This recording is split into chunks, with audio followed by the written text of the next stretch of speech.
waa mar kale iyo barnaamijkeeni Somaliland la wada leeyahay hadaba toddobaadkan waxaynu eegi doonaa cadaalad iyo garsoorka Somaliland siday xabsiyadu yihiin waxaana qayb ka arrimaha uu barnaamijkeeni xambaarsan yahay cadaaladii Somaliland oo duun yeedhinaysa maxkamadihii lagu irkan lahaa oo laga orday muddo dhaafka jeelasha maxaabiis muddo dheer xiran xukun la'aan iyo qabta iyo gurac wareegsiga awoodii dawladeed cadaaladu waa asaaska nolosha waa meesha laga qiyaasay heerka dawladnimo waa halbeega kala dambeyntii u sinaanta sharciga waa kafadaha isku si ugu garsoora danyarta iyo taajirka waa halka u hiilisa kuwa awood lahayn isla markaana xakamaysa kuwa awood u saaxiibka ah waa hay'adda ugu awood badan nidaamka dawliga ah kana madax banaaninta kale danka kalena waa mid kamid ah hay'adaha ugu nugul inay jeebka u galaan dawladda ay hoggaanka u hayaan kaligitaliska iyo kuwa ehelka u ahayn hoggaaminta ummadeed haddaba waa noocee hanaanka cadaaladda Somaliland kaga hadlimayna barnaamijkeena ra'yiga shacabku ka qabaan garsoorka hase ahaatee waxaynu ugu horeyn beegaynaa maxay tahay shaqada hay'adda garsoorku qodobka 79 ee dastuurka jamhuuriyadda Somaliland ayaa qeexaya oo tilmaamaya waxaanu qodobkani dhigayaa inuu qaranku yeesho wax garsoor oo hawsheedu tahay u garnaqa ka dhaxeeya dawladda dadka iyo dadka dhexdooda iyo waliba in waaxda garsoorku ay hawlaheeda u fushato hab waafaqsan dastuurka oo ka madax bannaan waaxyaha kale ee qaranka hay'adaha garsoorka ayaa waxa ay ka kooban yihiin maxkamadaha hoose ee degmooyinka maxkamadaha gobolka racfaanka iyo maxkamadaha sare ee dalka oo guud ahaanba maamusha hay'adda garsoorka dalka maxkamadda sare waxay ka koobantahay 12 garsoore oo 10 kamid ah uu toos u soo magacaabo madaxweynuhu iyadoo aanu u baahnayn ansixinta golaha baarlamaanka iyo guurtida toona sidoo kalena waxa uu eeri karaa xilliga uu doono haddaba maxkamadda sare ee dalka shaqadeedu maxay tahay marka hore waa guddoonka guddida cadaaladda dalka oo maamusha dhammaan garsoorayaasha maxkamadaha marna waa maxkamadda sare oo dhageysata dacwadaha dadweynaha ee ka soo gudba maxkamadaha hoose waana goobta soo saarta go'aanka kama dambaysta ah mar kalena waa maxkamadda dastuuriga oo fasirta shuruucda iyo qodobada dastuurka ee lagu murmo sidoo kalena dhageysata dacwadaha dadweynuhu ay ka keenaan laamaha xukuumadda mar kale waa maxkamadda cadaaladda oo dhageysata dacwadaha ka dhanka madaxda sare xisaanada leh dambiyada lagu soo oogo maxay yihiin guddida cadaaladda guddida cadaaladdu waa hay'adda qaabilsan magacaabista iyo isku beddelka garsoorayaasha waxna gudoomiyaha maxkamadda sare waxaana xubna ka laba garsoore oo maxkamadda sare ka socda xeer ilaaliyaha guud agaasimaha wasaaradda cadaaladda gudoomiyaha hay'adda shaqaalaha dawladda laba xubnood oo golaha wakiilada ka socda laba guurtida nasiib darro 10 xubnood ee guddida cadaaladda 6 kamid ah waxa magacaaba madaxweynaha dalka waxaana taasi muujinaysaa in guddida cadaaladdu ay yihiin farac kamid ah madaxtooyada أنا iyana hay'adaha kale ee dawladda ee ka shaqeeya arrimaha cadaaladda guddida cadaaladda uu gudoomiye u yahay gudoomiyaha maxkamadda sare oo qaabilsan la xisaabtanka garsoorayaasha iyo hay'adaha cadaaladda wasaaradda cadaaladda ee dalka oo maamusha xabsiyada dalka isla markaana xukuumadda u maamusha siyaasadaha cadaaladda taliyaha asluubta oo qaabilsan haynta maxaabiista dalka booliska oo qaabilsan soo qabashada iyo baadhista eedaysanayaasha xeer ilaalinta oo qaabilsan eed ku soo oogista eedaysanayaasha loo haysto ciqaabta dambiga ah iyagoo matalaya dawladda garyaqaanada oo difaaca eedaysanayaasha iyo maxkamadda oo u dhaxaysa dhinacyadaasi haddaba marka si guud loo eego 10kaasi dhinac ee ku lug leh arrimaha cadaaladda 8 kamid ah waa xubno kuraasta ugu fadhiya dekreeta madaxweyne 8daasi ayaa kala ah gudoomiyaha maxkamadda sare wasaaradda cadaaladda xeer ilaalinta guud taliska ilaalada xabsiyada taliska booliska gudoomiyaha hay'adda shaqaalaha dawladda hay'adda dambi baarista ee CID iyo garsoorayaasha maxkamadda sare hay'adda garsoorka iyo cadaaladda ee dalka ayaa inay ka madax banaanaato waana sida uu dhigayo dastuurka Somaliland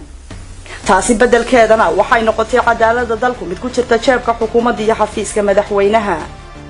sida iyana ku cad dastuurka Somaliland waxa uu ku nisbaynayaa dawladnimada ka jirta Somaliland inay ku dhisantahay 3 dhardhaar kuwaas oo kala ah baarlamaanka oo qaabilsan sharci dejinta xukuumadda oo leh fulinta iyo garsoorka oo ay ku aroorto cadaaladdu kana madax bannaan dhinacyada kale haatan waxa madax u ah 3daasi waaxood laba kamid ah madaxweynaha iyo gudoomiyaha maxkamadda sare aadan xaaji cali taasi oo ay labadoodaba midayso qaybta qabiil oo ay u dheertahay saaxiibtinimada siyaasadeed taasi oo keentay isku milanka dhardhaaradii dawladnimo waxaana ka dhaxeeya in kuraasta la isku ilaashado oo madaxweynuhu kursiga ku ilaaliyo gudoomiyaha maxkamadda sare maadaama uu awood sharci u leeyahay beddelka iyo magacaabista mid cusub halka gudoomiyuhuna uu isha ku hayo cid kasta oo furata dacwad ka dhana madaxweynaha iyo eheladiisa taasi oo ay qayb ka noqonayso muranka dhuleed ee u dhaxeeya qoyska madaxweynaha iyo danyarta oo ay ku muransan yihiin deegaanadii ay ku ubad dhaleen iyadoo halka ay sula irkan lahaayeen ay tahay garsoorka aan wada aragno hase yeeshee madaxweynuhu waa shakhsi fahansan qaabkii uga takhalusi lahaa miisaan kasta oo xakama u noqon kara taasi awgeedna waxa uu wasaaradda cadaaladda u dhiibtay wasiirka haatan ee cadaaladda oo ay ku eg tahay shaqadiisu in loo diro ka qaybgalka siminaarada iyo xafladaha gaarka ah waxaase hawsha wasaaraddaasi si toos madaxweynaha ugaga mas'uula wiilka ay qaraabada dhow yihiin oo muddo dheerna ku noolaa aqalka madaxweynaha laguna magacaabo Cabdiraxmaan Musaabaqo kaasi oo agaasimaha guud ee wasaaradda cadaaladda isla markaana ku jira guddiga cadaaladda ee dalka waxa iga xasuusina inaan wasiirka cadaaladdu kamid ahayn guddiga cadaaladda taasi bedelkeeda waxa ku jira agaasima Cabdiraxmaan iyadoo uu dastuurku dhigayo inuu ku jiro halka agaasimaha wasiirka cadaaladdu su'aasha isweydiinta mudan ayaa hadiiba hogaankii cadaaladda ee dalku sidaas yahay garsoorayaasha maxkamadda hoose sidee loo maamulaa sida aan xogtayada ku ogaanay garsoorayaasha maxkamadaha waxa magacaaba guddiga cadaaladda oo aynu hore u soo sheegnay inay badankoodu ku jiraan jeebka madaxweynaha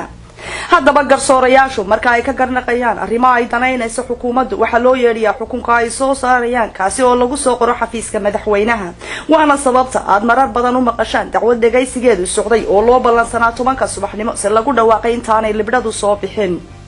haddii ay isku dayaan inay ka dhagaadaygaan amarka xukuumadda waa garsoorayaasha ee waxa hortaala bedelkeeda oo ah inay ku waayaan xilka ay hayaan ama in loo bedelo tuulo aad uga durugsan deegaankooda oo aanay xamili karin taasi oo kaliftay inay badiba garsoorayaashu siiskooda isku casilaan waana nooc ka mid ah cadaadiska ka dhex jira hay'adaha garsoorka Somaliland taasina waxay meesha ka saartay gebi ahaanba madax bannaanidii garsoorka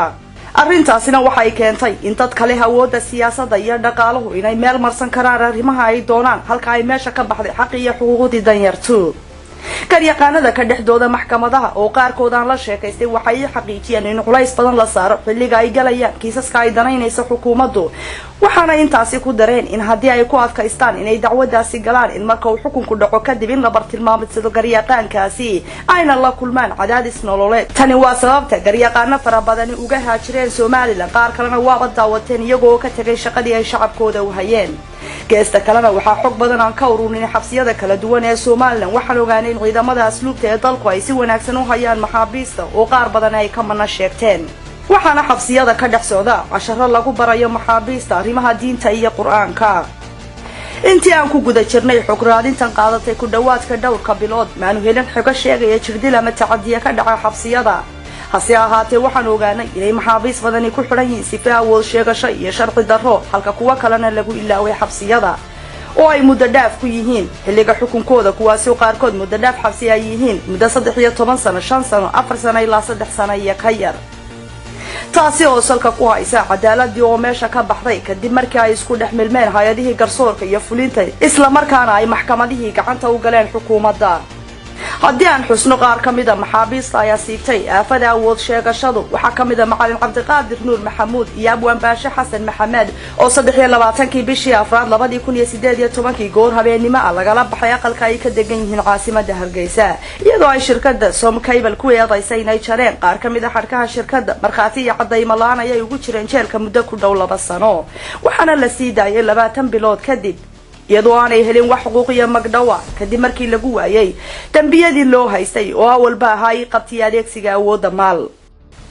halka laba eedaysane oo la xidhnaan oo ku dhacay xukunka 7 sano oo xariga iyo lacag dhan $625,000 Mareykanka ah dhibanayaashaasi oo kala ahaa Maxamuud Cusmaan Khayre oo markii uu dhacay xukunka maxkamaddu baxsaday firxadkiina ku jooga Muqdisho iyo Cumar Cabdi oo looga dhigay xukunka 3 sano iyo bixinta hantida dhan $625,000 haatan ku jira jeelka Hargeysa maxaabiista kale oo xidhan adeegsiga awoodda maal waxaa ka mid ah Mukhtaar Xuseen Cali oo xabsiga ku jira 27 bishii 8 2015 ku dhawaad 5 sano Mukhtaar waxa uu xabsiga ugu jiraa rumaan halka sharcigu uu dhigayo inaan qofna lagu hayn karin rumaan muddo ka badan 9 cisho waxaana uu Mukhtaar muddadaasi xukun la'aanta u xiran yahay mulkiilaha shirkadda Al-Harbi Cabdiraxmaan Faarax Harbi أحمد إبراهيم جامع والله يقان أحمد بلبل وحاول حدنا حكم دان صدح سنة وحانو مدداف كوي هاي تشيلك كدوات صدح كله دانك كله تطبيع طبنكي بشي أفراد لبدي يكون يسقالي طبنكي يا صحفي عبد مالك شيخ موسى عردون لقى سوق بتي مقالة برعو يضاصي دا بدي بمحابيس تكله يعني وسيدان قبشدي سقيدا كوح وراق وقلان شيا